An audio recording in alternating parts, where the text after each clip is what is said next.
గురుబ్రహ్మ ప్రేక్షకులకు నమస్కారం అండి. ఈ వీడియోలో వృశ్చిక రాశిలో ఒక నక్షత్రమైనటువంటి అనురాధ నక్షత్రంలో జన్మించిన వారు ఎవరిని వివాహం చేసుకోవాలి, మొత్తం మనకి జ్యోతిష శాస్త్రంలో 27 నక్షత్రాలు ఉన్నాయి కాబట్టి ఏ నక్షత్ర జాతకులతో మీకు వివాహ పొంతన కుదురుతుంది, కుదిరితే 100% అష్టకోట గుణమేళన ప్రకారం ఎంత శాతం అనుకూలంగా ఉంటుంది, ఏ నక్షత్రాల వారిని మీరు వివాహం చేసుకోకూడదు, ఎందుకు చేసుకోకూడదు, ఎటువంటి దోషాలు ఉన్నాయో చాలా క్లియర్గా వివరిస్తానండి.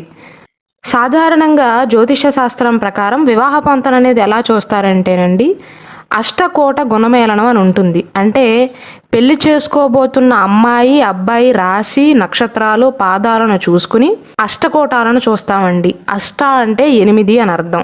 వర్ణకోటం, వశ్యకోటం, తారాకోటం, యోనికోటం, రాశికోటం, నాడీకోటం, ఇలా మొత్తం 8 కోటాలు ఉంటాయి. 8 కోటాలకి 36 పాయింట్లకు అంచనా వేస్తాం. అంటే 36 పాయింట్లకు ఎన్ని పాయింట్లు వస్తాయో చూస్తాం.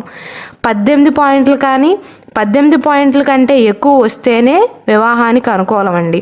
పాయింట్లతో పాటుగా నాడీ దోషం ఏమైనా ఉందా, బకోట దోషం ఏమైనా ఉందా, ఘనకోట దోషం ఏమైనా ఉందా, ఏక నక్షత్ర దోషం అనేది వర్తిస్తుందా అని చూసుకుని మాత్రమే వివాహానికి ప్రొసీడ్ అవ్వాలి.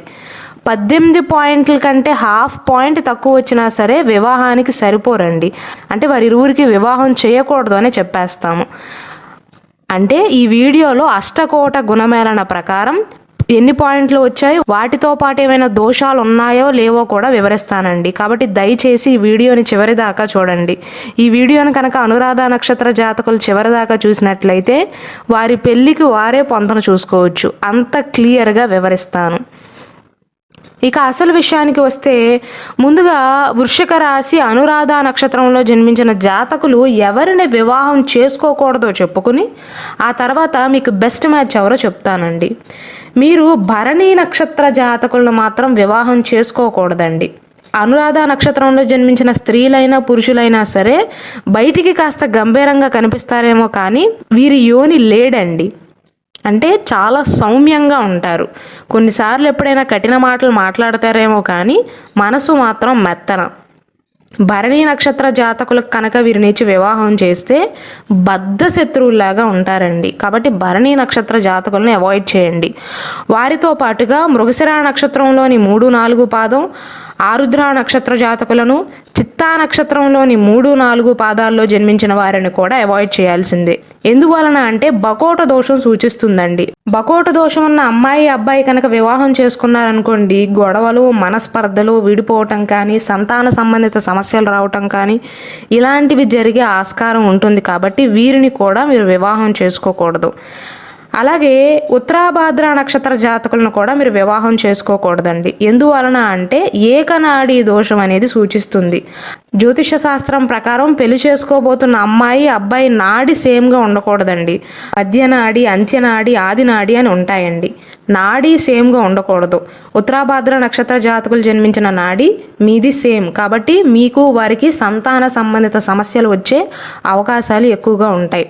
అయితే చాలామందికి వచ్చే ఇంకో డౌట్ ఏంటంటే, మేము అనురాధ నక్షత్రంలో జన్మించాం కదండి, అనురాధ నక్షత్ర జాతకులనే వివాహం చేసుకోవచ్చా అని అడుగుతూ ఉంటారు చాలామంది. అంటే అమ్మాయి అబ్బాయి ఇద్దరూ కూడా అనురాధ నక్షత్రం అయితే వివాహానికి సరిపోరండి, వివాహం చేసుకోకూడదు. ఏక నక్షత్ర దోషం అనేది సూచిస్తుంది. కాబట్టి మొత్తం మీద చూసుకున్నట్లయితే వృశ్చిక రాశి అనురాధ నక్షత్ర జాతకులు అమ్మాయిలైనా అబ్బాయిలైనా సరే భరణి నక్షత్ర జాతకులను, మృగశిర నక్షత్రంలోని 3, 4 పాదాల్లో జన్మించిన వారిని, ఆరుద్ర నక్షత్రంలో జన్మించిన వారిని, చిత్తా నక్షత్రంలోని 3, 4 పాదాలలో జన్మించిన వారిని, అనురాధ నక్షత్ర జాతకులను, అలాగే ఉత్తరాభాద్ర నక్షత్ర జాతకులను కూడా అస్సలు వివాహం చేసుకోకూడదండి. మీకు వారికి పొంతన అనేది అస్సలు కుదరట్లేదు, దోషాలు సూచిస్తున్నాయి. కాబట్టి అనురాధ నక్షత్ర జాతకులు వీరిని వివాహం చేసుకోవద్దండి. మిగిలిన నక్షత్రాల్లో జన్మించిన వారిని అయితే వివాహం చేసుకోవచ్చు. అయితే ఒక్కొక్క నక్షత్రంలో జన్మించిన వారికి మీకు వివాహ పొంతన అనేది అష్టకోట గుణమేళన ప్రకారం 100% ఎంత శాతం అనుకూలంగా ఉంటుందో ఇప్పుడు వివరిస్తాను. ఎంత అనుకూలత అయితే అంత అన్యోన్యంగా ఉంటారు అని దాని అర్థం అండి. అశ్విని నక్షత్రంలో జన్మించిన వారికి మీకు 90% అనుకూలం అండి. 100%కి 90% అనుకూలం, బెస్ట్ మ్యాచ్గా చెప్పవచ్చు. అలాగే కృత్తికా నక్షత్రంలోని 1వ పాదంలో జన్మించిన జాతకులకు మీకు వివాహ పొంతన అనేది 100%కి 74% అనుకూలం. కృత్తికా నక్షత్రంలోని 2, 3, 4 పాదాల్లో జన్మించిన వారికి మీకు 68% అనుకూలం అండి. రోహిణీ నక్షత్ర జాతకులకు మీకు 82% అనుకూలం. మృగశిర నక్షత్రంలోని మొదటి 2 పాదాలలో జన్మించిన వారికి మీకు కూడా 82% అనుకూలం. పునర్వసు నక్షత్రంలోని మొదటి 3 పాదాల్లో జన్మించిన వారికి మీకు 60% అనుకూలం అండి. పునర్వసు నక్షత్రం 4వ పాదంలో జన్మించిన వారికి మీకు 72% అనుకూలం. పుష్యమి నక్షత్ర జాతకులకు మీకు 69% అనుకూలం అండి. ఆశ్లేష నక్షత్ర జాతకులకు మీకు 72% అనుకూలం. సింహరాశి మఘ నక్షత్ర జాతకులకు మీకు 71% అనుకూలం. పుబ్బా నక్షత్ర జాతకులకు మీకు 85% అనుకూలం అండి. ఉత్తరా నక్షత్రంలోని 1వ పాదంలో జన్మించిన జాతకులకు మీకు వివాహ పొంతన అనేది 88% అనుకూలం. ఉత్తరా నక్షత్రంలోని 2, 3, 4 పాదాల్లో జన్మించిన వారికి మీకు 75% అనుకూలం. హస్త నక్షత్ర జాతకులకు మీకు 72% అనుకూలం అండి. స్వాతి నక్షత్ర జాతకులకు మీకు 60% అనుకూలం. విశాఖ నక్షత్రంలోని మొదటి 3 పాదాలలో జన్మించిన వారికి మీకు 61% అనుకూలం అండి. విశాఖ నక్షత్రంలోని 4వ పాదంలో జన్మించిన వారికి మీకు 92% అనుకూలం. జ్యేష్ఠ నక్షత్ర జాతకులకు మీకు 86% అనుకూలం. ధనస్సు రాశి మూలా నక్షత్ర జాతకులకు మీకు 79% అనుకూలం అండి. పూర్వాషాఢ నక్షత్ర జాతకులకు మీకు 85% అనుకూలం. ఉత్తరాషాఢ నక్షత్రంలోని 1వ పాదం అంటే మొదటి పాదంలో జన్మించిన వారికి మీకు వివాహ పొంతన అనేది 100%కి 85% అనుకూలం అండి. ఉత్తరాషాఢ నక్షత్రంలోని 2, 3, 4 పాదాల్లో జన్మించిన వారికి మీకు 75% అనుకూలం. శ్రవణ నక్షత్ర జాతకులకు మీకు 75% అనుకూలం.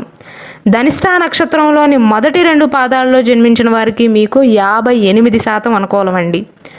ధనిష్ఠ నక్షత్రంలోని చివరి 2 పాదాలు అంటే 3, 4 పాదాలలో జన్మించిన వారికి మీకు 56% అనుకూలం. శతభిష నక్షత్ర జాతకులకు మీకు 75% అనుకూలం. పూర్వాభాద్ర నక్షత్రంలోని మొదటి 3 పాదాలలో జన్మించిన వారికి మీకు 100%కి వివాహ పొంతన అనేది 74% అనుకూలం అండి. పూర్వాభాద్ర నక్షత్రంలోని 4వ పాదంలో జన్మించిన వారికి మీకు 89% అనుకూలం. చిట్ట చివరి నక్షత్రమైనటువంటి రేవతి నక్షత్ర జాతకులకు మీకు 92% అనుకూలం అండి. మొత్తం మీద మీరు చూసుకున్నట్లయితే 27 నక్షత్రాలలో అనురాధ నక్షత్రంలో జన్మించిన వారికి బెస్ట్ మ్యాచ్ అంటే విశాఖ నక్షత్రంలోని 4వ పాదంలో జన్మించిన వారు, అలాగే రేవతి నక్షత్ర జాతకులండి. వీరిరువురికి మీకు 92% అనుకూలం. 100%కి 92% కలుస్తుందండి. కాబట్టి మీరు కనుక రేవతి నక్షత్రంలో జన్మించిన వారిని కానీ లేదా విశాఖ నక్షత్రంలోని 4వ పాదంలో జన్మించిన వారిని కనుక వివాహం చేసుకున్నట్లయితే అన్యోన్యంగా ఉండగలుగుతారు. నెక్స్ట్ బెస్ట్ మ్యాచ్ ఎవరంటే అశ్విని నక్షత్ర జాతకులండి. 90% అనుకూలం. మొత్తం మీద చూసుకున్నట్లయితే వృశ్చిక రాశి అనురాధ నక్షత్రంలో జన్మించిన అమ్మాయిలైనా అబ్బాయిలైనా సరే ఎవరిని వివాహం చేసుకోవచ్చు అంటే అశ్విని నక్షత్రంలో జన్మించిన వారిని, కృత్తిక, రోహిణి, మృగశిర నక్షత్రంలోని మొదటి 2 పాదాలు మాత్రమే, పునర్వసు నక్షత్రం, పుష్యమి, ఆశ్లేష, మఘ, పుబ్బ, ఉత్తర, హస్త, చిత్తా నక్షత్రంలోని మొదటి 2 పాదాలు మాత్రమే, స్వాతి, విశాఖ, జ్యేష్ఠ, మూల, పూర్వాషాఢ, ఉత్తరాషాఢ, శ్రవణ నక్షత్రం, ధనిష్ఠ, శతభిషం, పూర్వాభాద్ర, రేవతి ఈ నక్షత్రాలలో జన్మించిన వారిని అనురాధ నక్షత్ర జాతకులు చక్కగా వివాహం చేసుకోవచ్చండి. 27 నక్షత్రాలలో కేవలం 6 నక్షత్ర జాతకులకి మీకు మాత్రమే వివాహ పొంతన అనేది కుదరట్లేదు. మిగిలిన 21 నక్షత్రాలలో జన్మించిన వారిని మీరు వివాహం చక్కగా చేసుకోవచ్చండి. దోషాలు ఏమి సూచించట్లేదు. కొన్ని నక్షత్రాలకి బకోట దోషం సూచించినప్పటికీ కూడా పాయింట్లు ఎక్కువగానే వస్తున్నాయి కాబట్టి క్యాన్సిల్ చేయొచ్చండి. వివాహం అనేది అనుకూలంగా చెప్పవచ్చు.